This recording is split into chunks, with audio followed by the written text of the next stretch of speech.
द्यायला काचाचं घरही दिलं असतं मला माझ्या येडामाईनं, द्यायला काचाचं घरही दिलं असतं मला माझ्या आईनं. पण दगड मारणारा शेजार माझ्याकडे भरपूर आहे, म्हणून मी या आईला नको म्हणलो. जेवढं दिलं तेवढं भरपूर दिलं येडामाई. फक्त सुखा दुःखात तुझा हात माझ्या डोक्यावर राहू दे आणि माझ्या प्रयत्नांना यश मिळू दे. द्यायला देशील तू काचाचं घर, द्यायला देशील तू काचाचं घर, पण दगड मारणाराचा नको ग शेजार. द्यायला देशील तू काचाचं घर. येडामाय, मान्य आहे माझ्याकडून खूप मोठी चुकी झाली. अशी चुकी माझ्याकडून पुन्हा होणार नाही. आणि चुका तर लेकरांकडूनच होत असतात. आणि येडामाय, तुझं तर खूप मोठं मन आहे. मग आई, माझी एवढी चुकी क्षमा कर. आणि येडामाय, माझ्या हाकेला धावून ये आई. सावली निघून गेली, पडलो मी उन्हाला.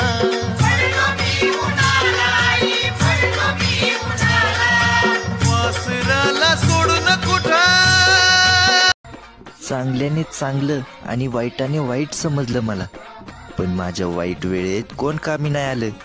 सर्व माझ्यापासून आपोआप दूर झाले.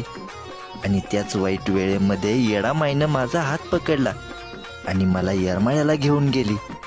आणि माझं गाराण ऐकून घेतलं. आणि या आईनं मला लेकरावानी जीव लावला.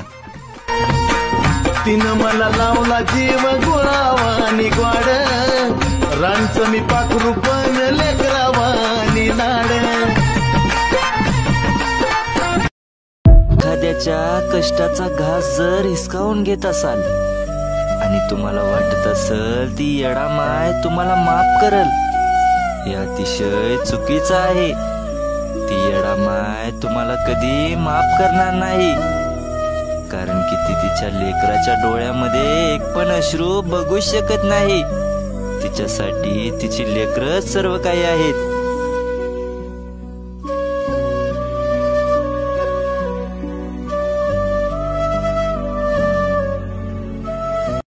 येडामाय, मागच्या जन्मी आई माझ्याकडून काहीतरी पुण्य झालं असेल, तेव्हा येडामाय ह्या जन्मी तुझी सेवा माझ्या हातून घडली. येडामाय, खरंच मी खूप नशीबवान आहे.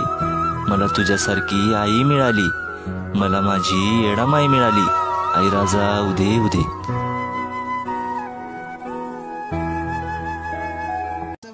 येडामाय, पुढचा जन्म मला फुलाचा दे आणि तेच फुल आई हार बनून तुझ्या गळ्यात पडलेलं असावा. हार बनून तुझ्या गळ्यात पडावं, गळ्यात पडावं ग माय, गळ्यात पडावं.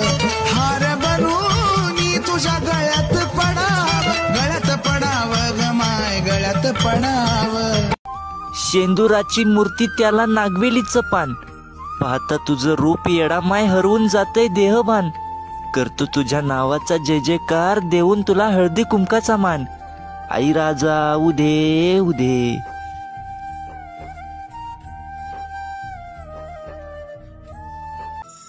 या जगामध्ये येडामाय न्याय खोट्याचा होतो, सजा मिळे खऱ्याला. न्याय खोट्याचा होतो, सजा मिळे खऱ्याला. खेळ हा कलियुगाचा येडामाय, कसा दाविला तुम्हाला. खेळ हा कलियुगाचा आई, कसा दाविला तुम्हाला.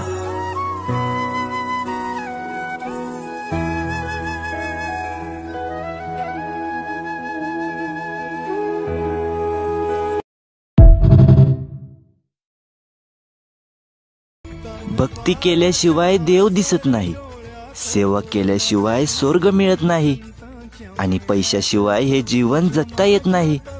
मग तू सांग येडामाय, मी भक्ती करू का पोट भरू. सांग येडामाई, मी काही करू.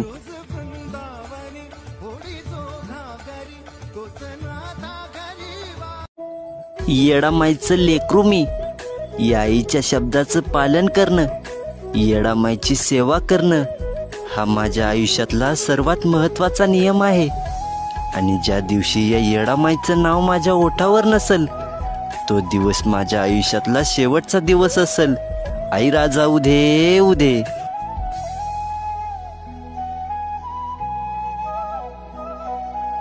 येडामाईची सेवा करत असताना कित्येक जणांनी मला नावं ठेवली.